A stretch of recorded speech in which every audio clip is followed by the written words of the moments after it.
Welcome back. Gautam Shah is also now joining us, and we're going to be focusing on the broader universe with him.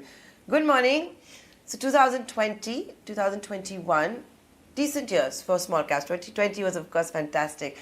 This year is turned out to be relatively about underperformance. Historically, what we see in the small cap sell-offs, they do lag the large caps. So why we may have to wait for a long market recovery for the small caps to really come back? Gautam, tell me three multi-bagger ideas that you have when it comes to the small caps. Well, good morning. I think markets don't go by the rule books anymore. So I think what happened in the previous bull markets or bear markets need not happen in the current state of things. Having said that, I think since we are talking about the small caps, I think in 2020 and 2021, if you really look at the small cap index, it moved up many times in value.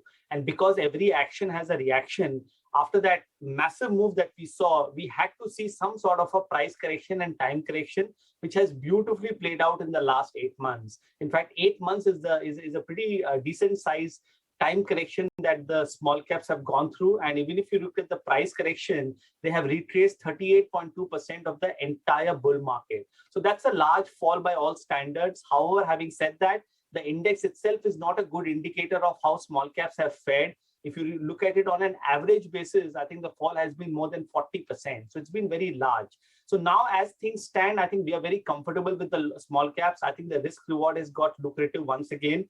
And we are recommending our clients to look at small caps aggressively from a 6, 12, 18-month perspective. Because if you go by the breadth data and the technical studies, I don't think there is any way you can lose money buying into small caps from an investment perspective. But the only caveat, stick to quality. That's where the major recovery is going to happen.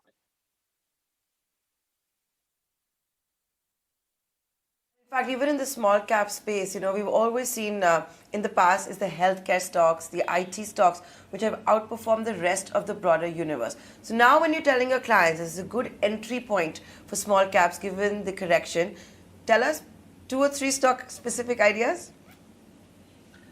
Well, we generally don't talk about stock names, but I want to talk about some themes that I like. I think the unlock theme is something which has been my favorite all along. And I believe that it's here to stay from a slightly longer term perspective, despite the fact that we are once again talking about concerns around COVID. So if you look at stocks like Indian Hotels to play the hotel play, Ease My Trip, stock like Delta Corp, the gaming theme. So some of these stocks, I think, are likely to do very well. Mid-cap IT has already seen a very large correction in the last 3.5 months. I think that space could be bottoming out and many stocks could see a strong revival from current levels. The defense theme is very hot. I think that's one space that we continue to like and we believe should give you stellar returns going forward. Fertilizer and chemicals, I think, is another basket, that we like from a longer term perspective. Again, the correction has been large. And many stocks are now languishing near support levels. So actually, if you really look at it, there are just too many names in the market. I would also add a few mid-cap auto ancillary names, which are really setting up. So just stay with the leaders in each of these themes that I've mentioned. Pick the top 3, 5, 7 stocks, and I think you should be doing well for yourself. Out for us, make it simple for our viewers. Yeah, I spoke about some of the top names in the unlock theme. So right from Indian Hotels to Ease My Trip to Delta Corp. In the defense theme, we are looking at Bharat Dynamics, Hindustan Aeronautics, BEL. I think that's setting up really, really well. Fertilizer, I think you can look at some of the smaller names, right? Even from Chambal to Coromandel International, all are very good chart setups and I think are likely to do well. Gautam, where within the large caps are you finding that kind of a conviction?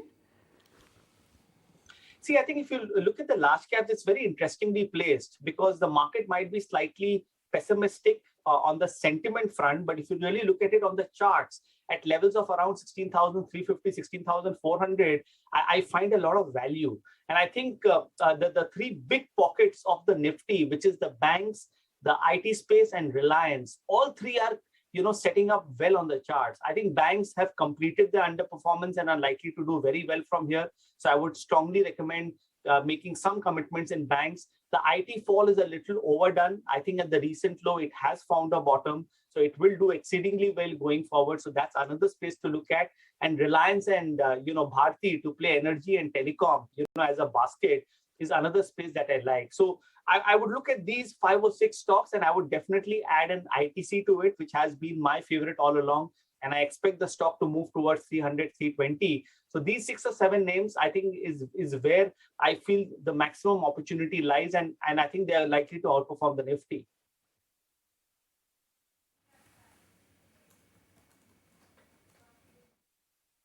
Everyone is now saying ITC is their favorite stock. Last year, it was everybody's least favorite. In fact, I remember Nikunj Dalmia even did an editor's take saying markets are giving it a motherly treatment. But jokes aside, Gautam, you rattle off quite a few names from the large caps, etc. None from the House of Adani's? Well, the House of Adani is, what do I say? I think the risk reward is not everyone's cup of tea, because it's just extremely volatile, and it's at the kind of levels where the risk reward is not the best, and it's not really seen a very large correction. I mean, if you look at it, across the board, the market fall has been very, very large, but the Adani Group stocks have been quite steady. So as an investor, you stay invested, but should you be buying fresh at these levels? I think there are much better opportunities.